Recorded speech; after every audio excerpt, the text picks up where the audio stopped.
Let me just show you what the #1 cause of back pain is in golf. If someone does what we call reverse spine angle, where their spine goes towards the target, this is an absolute killer.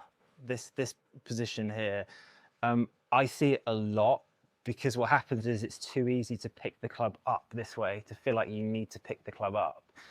It also can happen because if you haven't got enough movement to turn and enough mobility in your rotation, the body, I think, is very good at finding another way to get the club up. It kind of does work from the ground up. So one of the things that I always look for is what happens with the hips on the way back, how high this right hip tends to go.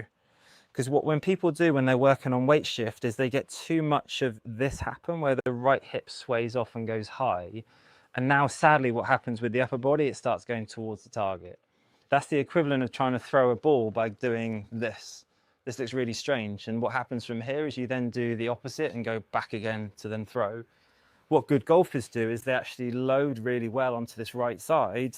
The hips stay relatively level. There is a slight up, but it's just a slight up. But their spine is tilting away from the target. If your spine's tilting away from the target, not towards it, then you don't have to then try and correct it.